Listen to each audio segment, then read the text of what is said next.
Hey everybody, my name is Deja and welcome back to my channel. Today I am doing my anticipated releases for the second quarter, which is April, May, and June. I'm super excited to talk about these books with y'all. I did an anticipated releases for quarter one, which I will link up above and down below in case you want to check that out to see what you missed in the past quarter. I mostly talk about horrors and thrillers with some romance and fantasy thrown in as well. And I definitely will not be getting to all of these. These are just books that are on my radar more like than my actual anticipated releases. And you will see which books I'm really excited for and the ones that are like actually anticipated. And the rest of them are just ones that I'm interested in and looking to see if other people talk about them later on to see if I actually do want to read them or not. I also do have a couple sequels on this list to books that I have not read, just because I know a lot of my friends are anticipating them, and not only do I want this to be like what's on my radar / my anticipated releases, but I also want it to be like a one-stop shop for y'all to figure out books that you want to read. I try to find a mixture of popular books and less well-known books in my favorite genres. I don't like to talk about like high fantasy or sci-fi or anything like that, like non-fiction usually, unless it's something super duper anticipated for me. I don't normally talk about those genres because I'm not as well educated. I don't know what's super popular. I don't know about those genres, and I don't really read those genres unless again it's something super anticipated for me, so I just choose not to talk about them as much in my anticipated releases. And I also have a Goodreads shelf where I keep all of my 2023 anticipated releases. I go through normally when I'm about to film the next quarter and add a whole bunch. Like today I had added a whole bunch for this next quarter. Right now I believe there's like around 85 on that shelf, and in case you just want a little like look to see what books are on there, because there are some more books on there that I don't mention in my videos, that will also be linked down below. My Goodreads, I will try and remember to also link the Goodreads shelf directly, but if not, my Goodreads is down there so you can check it out. And with all that being said, I think that we should just hop in straight into April. The first book that I have is actually historical romance, which I'm not a huge fan of historical romances, but this cover just drew me in. And you know, we're all a sucker for a really beautiful cover, and this one's called Anna Maria and the Fox. And this is actually the first book in a new series, and this is a forbidden love between a Mexican heiress and a British politician that takes place during Victorian season, it says. And so we follow Anna Maria, and she is trying to just be like the best at what she is, like the best representation of her family, the best daughter, and everything like that. And she is a Mexican heiress, so she's actually sent to London, I think, with her sister to seek refuge during the French occupation of Mexico. And while she's there, she starts to be intrigued by somebody named Mr. Fox, and his name's actually Gideon Fox, and he very much came from like the gutters of London. He was very much in poverty, and he worked himself up to being in the parliament. And they obviously start to have a romance, and I believe this has like a forbidden aspect because of Anna Maria's family and like her father. As I said, I'm not super big on historical romances, but I love a little diversity, and I know there definitely are diverse historical romances, especially like Beverly Jenkins, which I've read some of her books but none of her historicals. I'm just not a huge fan of historicals, but I've never read one that had like Mexican culture in it, so I think that would be super interesting. And again, the cover is just stunning. I think I also forgot to mention that this one comes out April 4th. This next one also comes out April 4th, and this one is, I thought it sounded more like a horror to me, but it's marked as mystery fiction, contemporary, then horror. But it's called House of Cotton, and in this one we follow Magnolia, and she is very poor. She works at a gas station, and she has rent looming over her, her landlord looming over her, but she's also kind of haunted by her late grandmother. And one day at the gas station, this man called Cotton comes in and offers her this job to basically be a model at his family's funeral home, which is interesting, a model. But then he starts to actually request more and more things that are getting quite strange and weird. And this part I really liked. It says, sharp as a belted knife, this sly social commentary cuts straight to the bone, revealing the aftermath of the American plantation and what it means to be poor black and a woman in the God-fearing South. So I think this is going to have a lot of commentary, and I'm just really excited because it sounds weird. I actually might try and suggest this for Stacks of Strange, which is my book club where we read weird books, because I feel like that this one is going to be a little weird but also have a lot of commentary. And I also love the cover with the heart. Actually, I'm gonna text in the group chat right now before I forget. So I'm currently editing the video that y'all are watching, and I realized that there's two books I forgot to mention. One I actually forgot, and the other one I found out about later. So I'm gonna pop in and tell y'all about those when it's time. So the first one comes out April 11th, and that is called The Nanny. And I actually have an arc of this one, so it's kind of weird that I forgot this one, but it's about this girl named Casey, and she is she just lost her job, and so she is on the hunt to find a new job, but she is not really finding much, so she's on the verge of starting up her old OnlyFans account. She used to have OnlyFans back in the day, but she does really not want to start it back up. It says there are reasons she can't go back, and she is on the verge of losing hope, but then she finds a nanny position, and she gets hired by this executive chef and DILF extraordinaire, and his name is Aiden. So he's a single dad, which I really, really love that trope. It's one of my favorite tropes. And then she discovers that Aiden is actually not a stranger, and he used to be one of her biggest OnlyFans fans. So I really, really love that. I think that sounds so cute. I love that we're working in more sex positive things, and I just like the idea of OnlyFans being referenced in a book. I think that sounds super cute, especially with like a nanny single dad trope or single parent trope. I think this is going to work extremely well. And as I said, this is coming out April 11th. This next one is coming out April 14th, and that is The Ashes in the Star, Christ King. And this one's actually the sequel to The Serpent and the Wings of Night, which is a book that my friends Cami and Rachel specifically have been talking about a ton on social media in the past couple months. And the cover looked interesting, but I never really looked into it a ton, but I wanted to put it on here because my friends love it. But this one is actually vampires. I did not know. I knew it was a fantasy romance, but I didn't know it was vampires, and this makes me want to read it 10 times more because I love vampires. I'm really excited to hopefully pick up the first book soon and then be able to continue on with the series if I get obsessed, which I hope that I do. This next one comes out April 18th, and that is The Haunting of Alejandra. This one is a horror. It says a woman is haunted by the Mexican folklore demon La Llorona as she unravels the dark secrets of family history in the ravishing and provocative horror novel. So this one is a adult, which I did not originally think by looking at the cover, but I'm not a huge fan of like hauntings and stuff like that, but I am starting to get into them a little bit more. They're still not my favorites,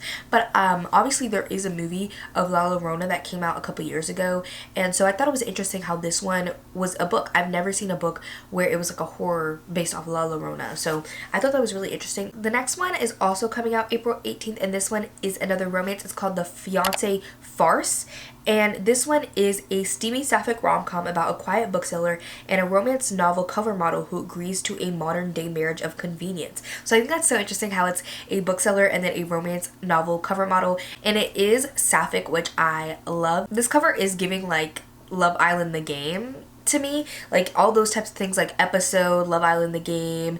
There's like some other ones like that you can like play different stories on your phone. You pick what path. The cover is giving that to me, but I'm not gonna let that get in the way. This is another April 18th release, and it's Sisters of the Lost Nation, and this one is about a young native girl, and she is always looking over her shoulder. She's actually like an outcast, and she has a lot of bullies that torment her, and there are also a lot of visitors who come onto a reservation for the casino who act very entitled, and strange sinister things start happening around the casino, as well as girls from her reservation start disappearing, and then her own sister actually ends up disappearing, so she will do anything to bring her home, and she starts looking into these disappearances, which leads her to delving into the mysteries and stories of her people, all while being haunted herself in this atmospheric and stunning poignant debut. This is a part gripping thriller and part mythological horror, where the author spins an inclusive and timely novel of a life as an outcast, the cost of forgetting tradition, and the courage it takes to become who you were always meant to be. I'm really excited for this. It sounds like it's going to be like an adult horror with like a younger main character. I'm not a big fan of Stephen Graham Jones's writing personally,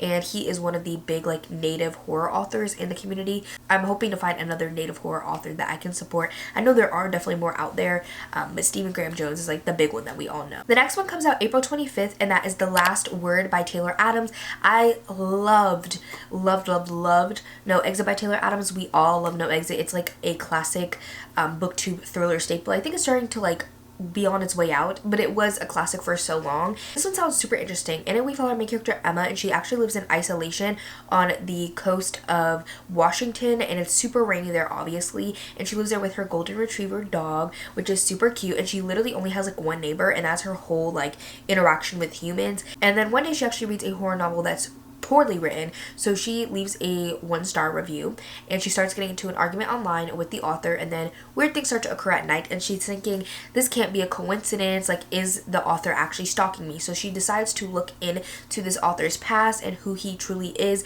and then also he has like 16 other novels, so she is also looking into those, which this sounds super interesting. It's kind of giving like Misery, but the opposite, which I really like. I think it's an interesting play on that kind of classic story that we know. The next one also comes out April 25th, and that is In the Lives of Puppets by TJ Klune. I absolutely love TJ Klune. Wolfsong and The House in the Cerulean Sea are two of my favorite books of all time, like literally like of all time. And the book that came out last year, that was Under the Whispering Door, I also really enjoyed. I gave it 4 stars, but it was very similar in beats and tone to The House in the Cerulean Sea, and I just preferred that one because that was the one that I read first. And this one is also giving like similar vibes. I don't know if it's going to be 100% similar, but like in The House in the Cerulean Sea, Under the Whispering Door, and this book all have very similar like art styles on their covers. And so I'm hoping that he goes in a little bit of a different direction, which I'm not going to read the synopsis too much because I don't really want to. Like, I just love TJ Klune and I just want to kind of go into the book a little blind. But I know this one is a little bit more like science fiction. It has to do with robots.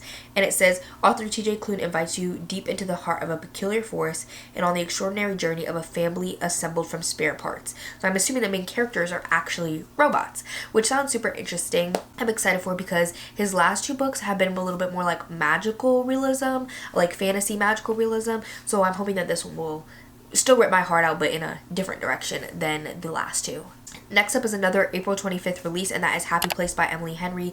I have only read People We Meet on Vacation by Emily Henry, and so I just put this one on the list because it is an anticipated release. I'm keeping my eye on it, but I do plan on reading Beach Read because I own that one physically. But Book Lovers, I don't know. Happy Place, I don't know. People We Meet on Vacation was fine, but it wasn't my favorite. This one does say a couple who broke up months ago makes a pact to pretend to still be together for their annual week-long vacation with their best friends, which I think does sound interesting. It sounds more interesting. People We Meet on Vacation to me is her least interesting synopsis, and that's the one that I've read, unfortunately. So maybe if I read Beach Read or Book Lovers and I absolutely adore it, then maybe I'll get to Happy Place, because I know a ton of people love Emily Henry and think like she's one of their favorite authors, but I don't know if Emily Henry is really for me. The next one that I have is another sequel, and it is called A Cruel Arrangement by Tijan. I never know how to say it. It's Tijan. They are really popular in the romance community. I've not read any of their books, but I really, really want to. They write a lot of mafia. And last year they came out with a book called A Dirty Business, which is the first in this Kings of New York series. So it has to do with like the criminal underworld. It's not necessarily like the mafia or the mob, but like kind of like leaning that way. And the first one was actually a romance between one of the kings of the criminal underworld and a parole officer. So I really wanted to read that one. And then the second one, A Cruel Arrangement, is coming out, and I think these are standalones, so I'm hoping to get more into this author this year, or just in general get into this author, because I've heard such amazing things about their work. This next one is also another April 25th release. That's a really popular day apparently. This one is called This Delicious Death by Kayla Cottingham, and this one is actually a YA horror, which YA is not my favorite, but this one just sounds so interesting.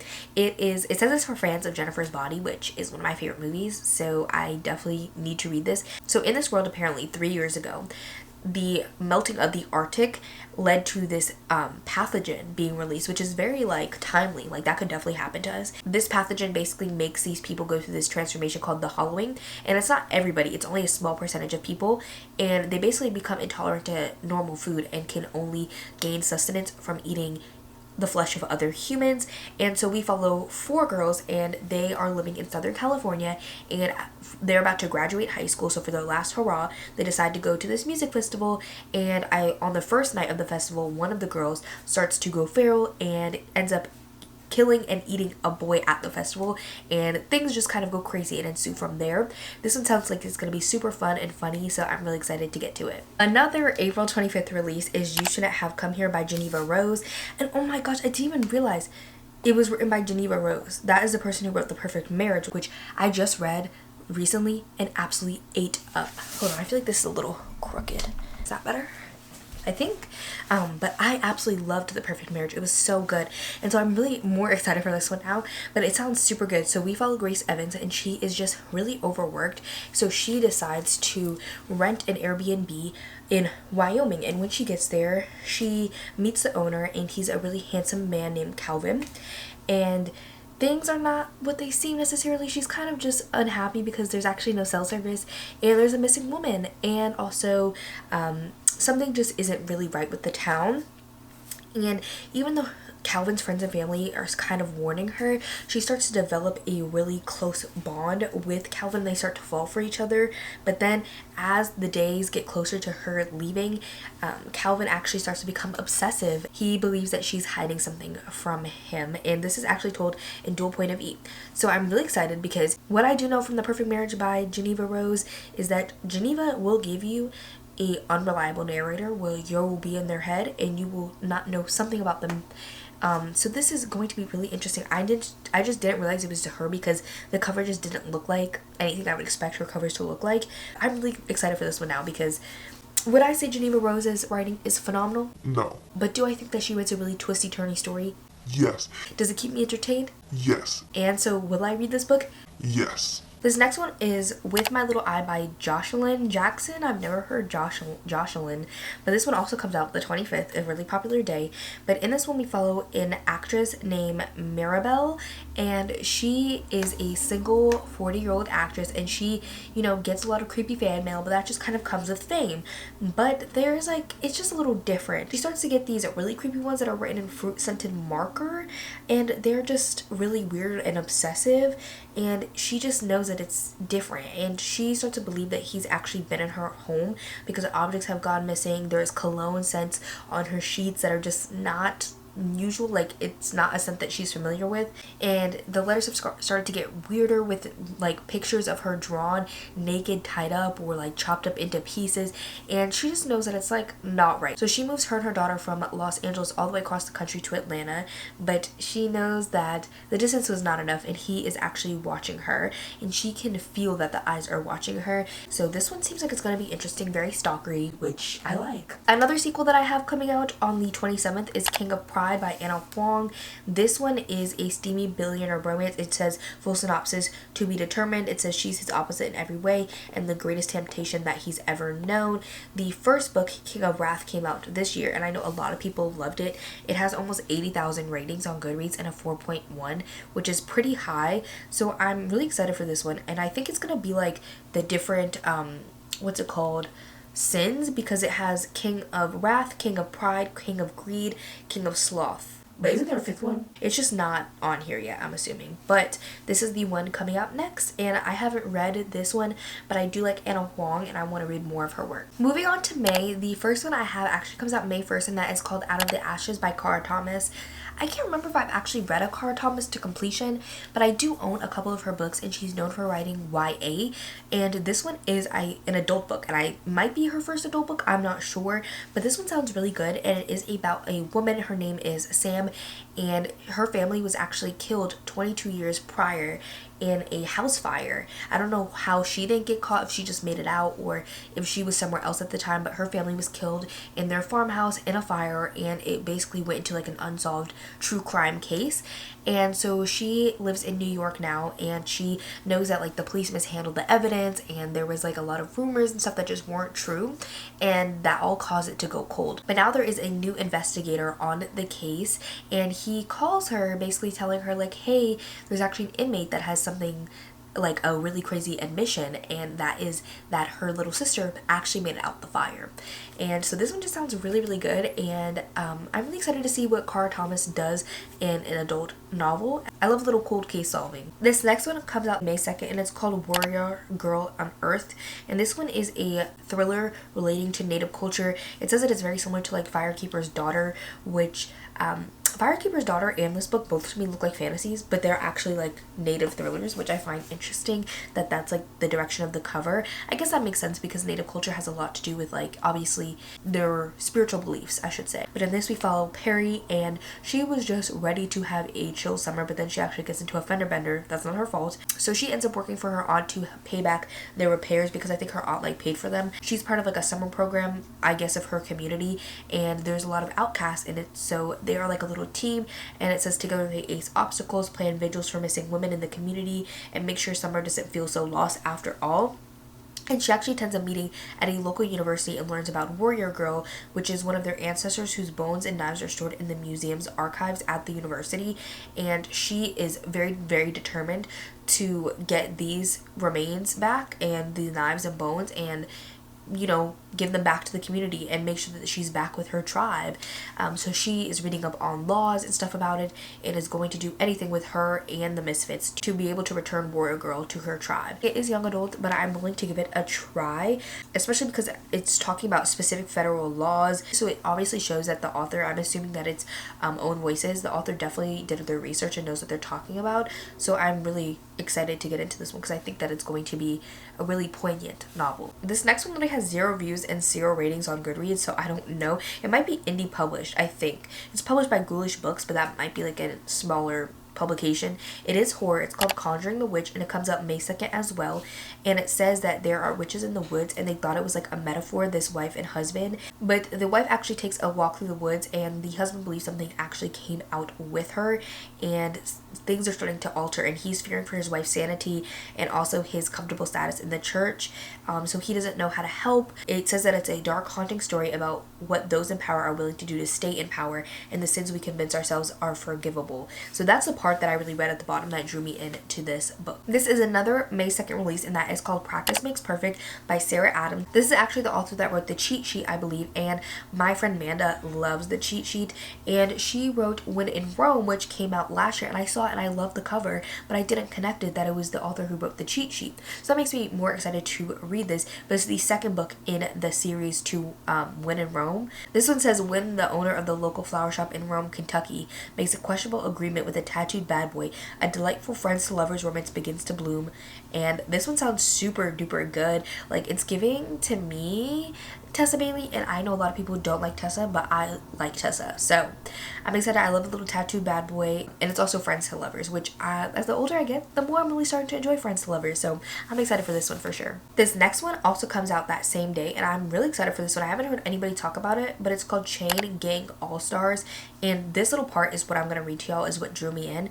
It says, the explosive, hotly anticipated debut novel from the New York Times bestselling author about 2 top women gladiators fighting for their freedom within a depraved private prison system not so far removed from America's own. If y'all don't know, I'm a criminology and psychology double major at school, and criminology really has my heart because the criminal justice system is so just terrible, specifically for Black people. It's just so corrupt, and like evidence gets mishandled, and there's just so many problems within the system. But obviously there's such a deep connection and root to African Americans and the private prison system and just prison system, criminal justice system in general. So I'm really excited to see what this one is about. I don't really even want to read any more of the synopsis. I just was drawn in by that part. It does say that it's sci-fi and dystopian, which is a little bit out of my comfort zone, but I need to read it because it just sounds like it's going to be up my alley. This next one comes out May 9th, and it is Graveyard of Lost Children by Katrina Monroe, which I've heard of her books before. And in this one we follow Olivia, and at 4 months old she was almost murdered, and her mom started to go a little crazy, saying the only way that she could get her child back was to trade with a dead woman at the bottom of the well. And now it is years later, and Olivia is pregnant with her own child and about to give birth, and she's starting to hear the women whispering, and she feels like her body is deteriorating and her baby's eating her from the inside out, and that she does not really think that this baby is really hers. She starts to have nightmares, and she doesn't know really how to save herself or her child. So this one sounds like it's going to be pregnancy horror, which I do like. I like pregnancy and child horror, and it says Baby Teeth meets the Invited in the haunting story of sometimes fragile connection between a woman's sense of self and what it means to be a good mother. And you know, I love commentary on motherhood, even though I'm not a mother, not close to being a mother. I just find it really interesting. This next one comes out the same day, and it's called The Boyfriend Candidate by Ashley Winstead. And this is about a shy school librarian who just got recently dumped, and she meets this man named Logan, and he's a very foul-mouthed stranger, and she meets him in a hotel bar. And just as she's about to like hook up with him, the hotel catches on fire, and he carries her out. But the picture gets leaked, and our main character finds out that the hero is actually a politician. And so the images can definitely sink his career and jeopardize her job. So the only solution is to basically like fake date until the election. So this one does kind of sound a little bit similar to what happened in Take a Hint, Danny Brown, but we'll see. I really enjoyed In My Dreams I Hold a Knife by Ashley Winstead, and I have not read her romance yet, Fool Me Once, but it's on my 12 books recommended by 12 friends, so I'm definitely going to read it this year. And so if I enjoy that one, I'll pick this one up. If not, then I'll probably won't pick this one up, but we'll see. This one also comes out May 9th, and it's called The Collected Regrets of Clover, and it says that it is a big-hearted and life-affirming debut about a death doula who's caring for others at the end of their life and has forgotten how to live her own. And it's for readers of the Midnight Library. I haven't read that book, but this one sounds really interesting with the death doula. I think death is something that we do need to talk more about in our own deaths. I don't know why it's so taboo of like, it's like going to bring bad luck to talk about your own death. And I don't really want to read that much more of the synopsis, but I think that this is going to have a lot of conversations about death and our deaths. And making sure to live your life to the fullest, which is not anything new. These conversations have been going on. You know, maybe if I want to rip my heart out, I might read this, you know. This next one is called Yellowface by R.F. Kuang, which comes out the 16th. I've not read anything from R.F. Kuang because I know she's an amazing writer, but her books are thick and scary. But this one is a fiction contemporary book. It's giving literary fiction, and it's short. It's 350 pages. In this, we follow two friends, I believe, and one of them is Asian American and one of them is white. And the Asian American one, she is like super well published, while her white friend has never even gotten one release. So she's, you know, a little sad about that. And June is the main character who's white. She witnesses her friend's death, so she decides to take her experimental novel and basically publish it as her own underneath an Asian American pseudonym with a like Asian American picture. The book is about Chinese laborers to the British and French war efforts during World War I. So obviously I think it's gonna have discussions with like yellow face, like blackface, like pretending to be a race that you're not for your benefit. So I think that's gonna have really interesting conversations, and I'm excited to dive into it. This next one comes out May 23rd, and that is called The Late Americans. And I really could not tell you what this book is about. I really like the cover. I think it's very stunning, and if you look at it, obviously it has like faces. It just says it's a novel of intimacy, friendship, and chosen family. The Late Americans is Brandon Taylor's richest and most involving work of fiction to date, confirming his position as one of our most perceptive chroniclers of contemporary life. This is a queer literary fiction. I'm not sure exactly what this is about, but I just really love the cover, so I had to talk about it. And the last book that I have for May comes out May 30th, and that is called Drowning by T.J. Newman. This one is written by the same author of Falling, which I have not read. I'm not super sure what the plot is. I know it's about a plane, and I'm assuming that it falls and crashes, but this one sounds super interesting because it's not just, I mean, it's similar in the fact that it's about a plane falling, but they actually go and fall into the ocean, and they are falling to the bottom of the ocean and drowning, which I think sounds super interesting and terrifying and scary. So that's why I really want to read it, because that just sounds super scary and is like a huge fear really for everybody. Is imagine not just crashing, but crashing into the ocean. No, that sounds terrible. So hopefully that never happens to me and I can just read about it in the book, and that's it. Thank you. Okay, we're going to blast through these last couple for June. So the first one that I have comes out the 6th, and it is one of my most anticipated books of the year. Probably this author releases 2 books this year, but top, and that is Everything the Darkness Eats by Eric LaRocca. This is Eric LaRocca's first novel. It's still only like 200 pages, but this one is actually defined as a novel. And it says, an insidious darkness threatens to devastate a rural New England village when occult forces are conjured and when bigotry is left untreated. Apparently there's been a recent string of disappearances in this small Connecticut town, and there is a grieving widower with a dark secret that is drawn into a ritual of dark magic by an older gentleman. And there are also law enforcement that are trying to uncover the culprit behind these bizarre disappearances, and they soon begin to learn of a current of unbridled hatred simmering beneath the guise of the town's idyllic community. I'm pretty sure this hatred and bigotry has to do with the LGBTQ community / queer people, because Eric LaRocca is queer. A lot of their novellas are queer, so I'm hoping to get some of that commentary in this novel. Eric LaRocca just has stunning writing and is one of my favorite authors of all time. Just really excited to see what they're going to do in a full novel that actually, not that their other books don't have a plot line, even like the short stories they do, but this one seems like it's going to be told in like a more of like a linear book plot, which I'm interested to see how that's going to go. This next one is by another author I really enjoyed that also comes out June 6th, and it's called The Whispers by Ashley Audrain. Ashley Audrain wrote The Push, which I absolutely loved, and so this one we follow our main character Whitney, and her son fell out of his bedroom window at night randomly, so she is now in the hospital with him. And back at home, the neighbors around her are all starting to come to terms with their role in this tragedy. And I don't know how they have roles, but it says they're selfless best friends who live across the street, the ambitious Goldsteins who desperately want a family of their own, and the quiet elderly couple who spend their days people watching on the front porch. But what happens next when over the course of a week, the hidden explosive truths that connect these families must come out?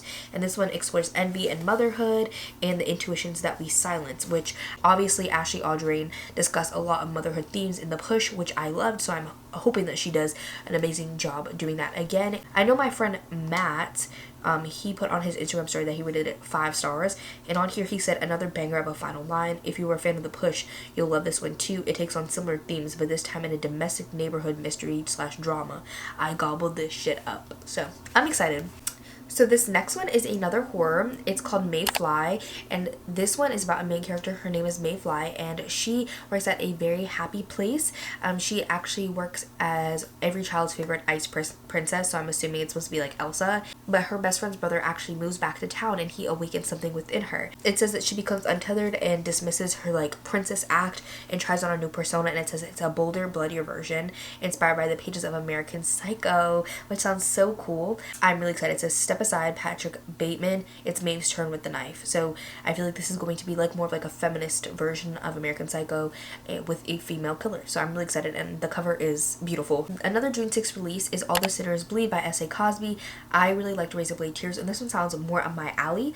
So we follow Titus, and he is the first black sheriff in this county, and he's actually a former FBI agent, but he's coming back to take care of his father and look after his troubled younger brother.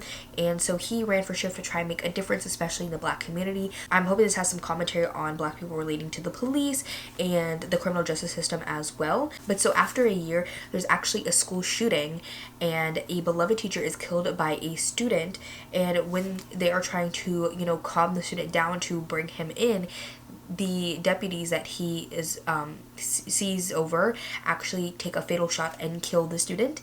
And it actually starts to come to light that the student was actually abused by this teacher, and that there's a much darker, sinister side to this teacher and the school in general. Apparently it also leads to buried bodies and secrets, and while Titus tries to track down a killer hiding in plain sight while balancing daily duties like protecting Confederate pride marchers, he must face what it means to be a black man wearing a police uniform in the American South. So I think this is going to have a lot of discussions, but also has a really interesting plot, so I'm really excited. I think S.A. Cosby is going to eat this up. So I'm back again, and the second book I'm going to mention is called Boys Weekend.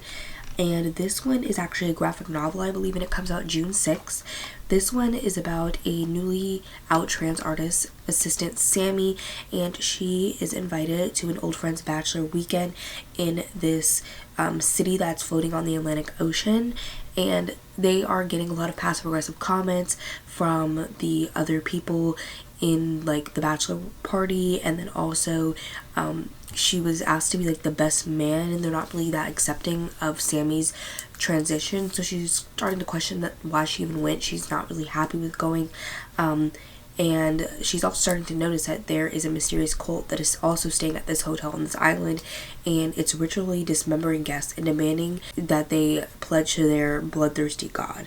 And this one, it says it's part satire, part horror, and it explores what it's like to exist as a trans femme person in a man's world, the difficulty of maintaining relationships through transition, and the more cult-like effect of masculinity, hustle culture, and capitalism, all through the vibrant lens of a surreal, scary, and an immensely imaginative romp. So I really liked, especially that it's going to show the cult-like effects of masculinity, hustle culture, and capitalism, because I think that can apply to not just the trans community. Obviously it's amazing that it is, but hustle culture and capitalism I feel like is something that not just impacts them but everybody, and obviously masculinity also impacts everybody as well. But hustle culture is something really huge in my generation specifically, so I'm really interested to see how this handles it, especially as a graphic novel. I think it sounds super good. I also have The Spectacular by Fiona Davis, which comes out June 13th, and this takes place in New York City in 1956, and we follow our main character Marin, and she was chosen to be one of the Rockettes, and she's super excited about it. But one day a bomb explodes their theater, and it is actually one in a string of these bombings by the Big Apple bomber. They have been terrorizing the citizens of New York for 16 years by planting these bombs in crowded spaces. So she actually tells the police, like, hey, like, you should look into psychological profiling, and she starts to get involved in the investigation herself.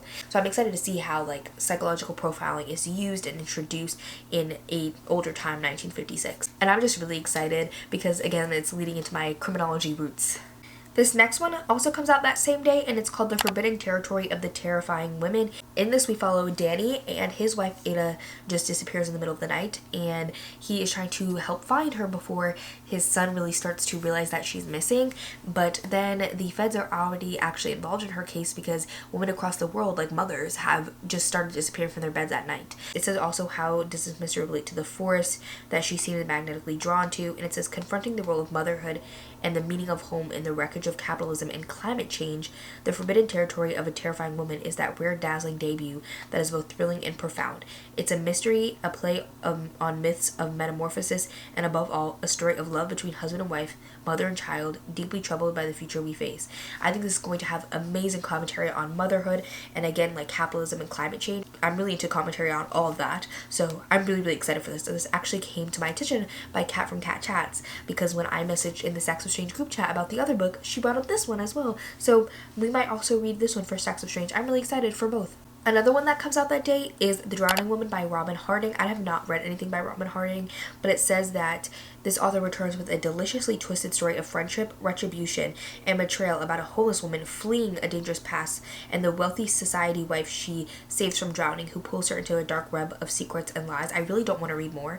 I feel like that's perfect, and in thrillers, it sometimes like really ruins it, but I think the homeless woman saves her from drowning, obviously, and so I think this is going to have a lot of commentary on friendship between people of different social classes and completely different lifestyles, and then also being drawn into like this rich, wealthy lifestyle and all the secrets that they have there. I think is going to be super interesting, so I'm excited for this one for sure. This one I'm really not going to read the synopsis of, but it is The Only One Left by Riley Sager, which comes out June 20th. Again, one of my most anticipated releases of the year because I've read everything Riley Sager has written to date, and if you want a guide to Riley Sager's books that have come out so far, not including this one that's coming up, I have a guide to Riley Sager on my channel. I'm just going to read this little part, this bolded part, because that's all you need to know. It says, a gothic chiller about a young caregiver assigned to work for a woman accused of a Lizzie Borden-like massacre decades earlier, where she killed her family, and I think there's like a rhyming type thing. It says, at 17, Lenora Hope hung her sister with the rope, stabbed her father with the knife, took her mother's happy life. It wasn't me, Lenora said,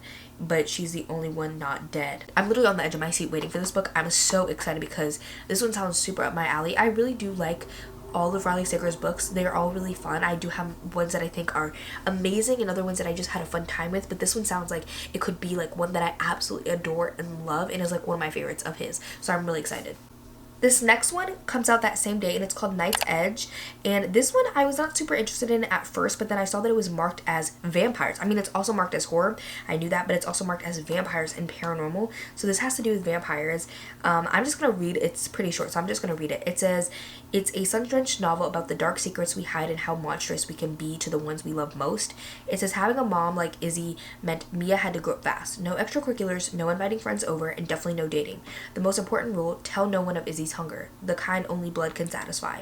But Mia is in her 20s now and longs for a life of her own, one where she doesn't have to worry about anyone discovering their terrible secret or breathing down her neck. When Mia meets rebellious musician, I don't know why when I say that it sounds weird to me, like it sounds like I have a lisp, Jade, she dares to hope she's found a way to leave her home and her mom behind.